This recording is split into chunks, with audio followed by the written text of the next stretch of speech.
Welcome to Lesson 2. Lesson 2 is, who am I? Or what am I? Or am I anything?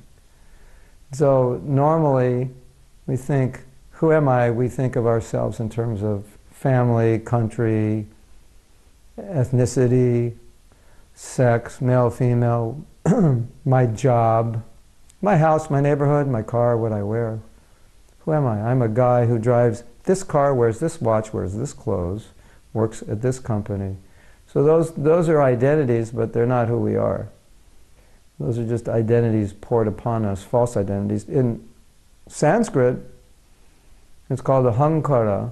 So we don't talk about ego, but we talk about false ego, because ego actually means identity. Although in English, when we say someone has a big ego, we mean he's proud or he's self-centered.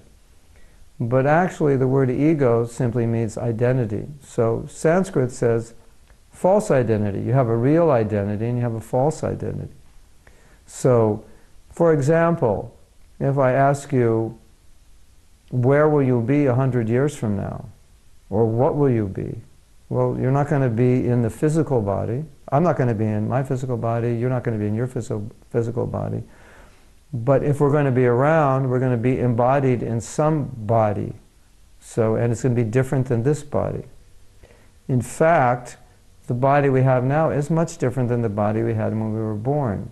So it's kind of obvious that the body is not who we are, but as we said last week, we have a body. We're conscious of the body, just like we're conscious of our thoughts. It means we're not the mind either. We can look at our thoughts, we can observe our thoughts, we can also observe our body. We're conscious of the pain in the body or the pleasure in the body, but we're distinct from the body. So who is that consciousness? Who's that person who's aware? That's who we are. We're awareness. We're consciousness. We're the observer. Just like when you look in a mirror, what you see, that form, that's not who you are, but you're the observer, the one who sees, the one who's conscious. What you see is not you. You're the observer. There's a nice story. There was a psychologist who he was spiritual, and a lady said, I've been depressed. I'm depressed. He said, how long have you been depressed? No, he asked, how long have you been observing this depression? She said 10 years. And he said, well, how does the observer feel? So he's trying to bring her into the awareness that we as spiritual beings are observers.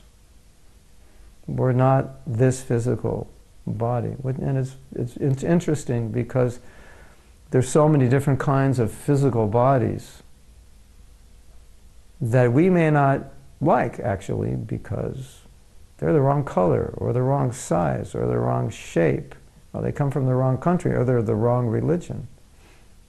I mean, you may not like a certain car because you don't like the color or the style. So we don't like certain bodies for various reasons, and some of us were trained not to like certain bodies because those are the bad people. They have those bodies. They look like this.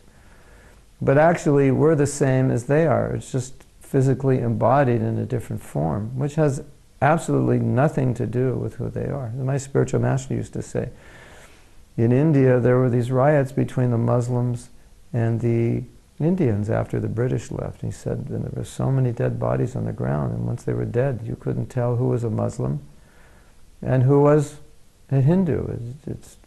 And the Muslims and Hindus were fighting. And an interesting thing that he also said is that according to the sacred teachings of India, that the consciousness which you have when you die determines where your soul will go in the next life. And so if you're thinking about India when you die, you'll be born in India. If you're thinking about Muslims when you die, I don't like them, you become a Muslim. I don't like Hindus, you become a Hindu. I don't like this ethnic group of people. Well, that's what you're thinking about, that's what you become. And so the very person you disliked, you become that person or that race of people in your next life. It's very interesting. And in that life, you identify with that physical form and then dislike the other race, which was the race you were in your past life. Isn't that interesting? So, any kind of spiritual practice, any kind of spiritual knowledge, any kind of genuine yoga practice will bring you to the realization that you are a spiritual being who has a physical body. You're not in any way connected to anything material. You can't be burnt, you can't be destroyed, you can't be harmed, you can't be killed. You transcend every material description because you're not material. What describes matter does not describe you. And you understand that you're spiritual because you have consciousness, that you are consciousness. The ramifications of that are amazing. Now imagine if everyone in the world understood, realized, and acted upon the fact that we are all equal spiritually, we're all one spiritually, we're all connected, we have a divine Father we're all connected to, we're all the same. What a world that would be.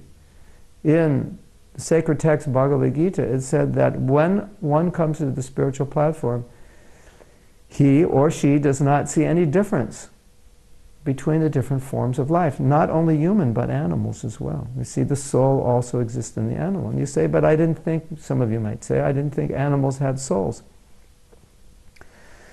People say that because an animal has limited capacity or limited intelligence. So they say that must mean he doesn't have a soul. But the definition in Vedic or Indian philosophy or yoga wisdom is that soul means life force. So wherever there's life, there's soul. It doesn't, and when the life force is in, it's limited by the body. So yes, a dog or a cat doesn't have the intellectual capacity of a human, but it doesn't mean they don't have a soul. It just means they're limited by the body. But wherever there is life, there's a soul.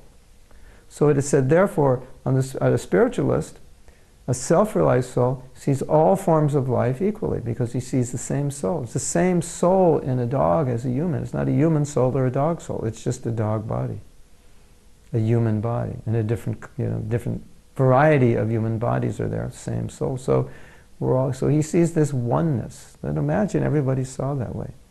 Often it's interesting because in the work that I do in teaching spiritual knowledge, sometimes people say, well, why don't you do welfare work, like feed people or clothe people, and so forth. And we do some of that. But I often say that, do you think there's actually a lack of food on this planet?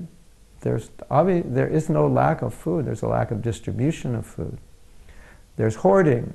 There's politics around food. There's economics around food. But there's not a lack. So my point is always, if you want to eliminate poverty, you want to eliminate suffering, you want to eliminate starvation, if you bring people to a spiritual platform, on that platform of higher consciousness, life changes. People share. People don't hoard. People live with compassion because that's the nature of the soul. They don't live with lust, they don't live with greed, they don't live with envy. Those aren't qualities of the soul. Those are qualities inherent within the conditioned nature of ourselves on this, what we call lower consciousness, but they're not inherent within the soul. So just by understanding, practicing, realizing our spiritual nature, life changes for us, life changes for the world. Just a thought for today. When you go out in the world, see everyone as a spiritual being. Look at everyone and don't look at a body. I like that body, I don't like that body. Don't look that way. Don't see a dog, don't see a cat, don't see a pretty girl, an old man, a black man, white man, red man, yellow man. Don't see that. Just see a soul encaged in a body. And see how that makes you feel. See what realizations you get. See how your world changes. Okay, we'll see you next time. Thank you.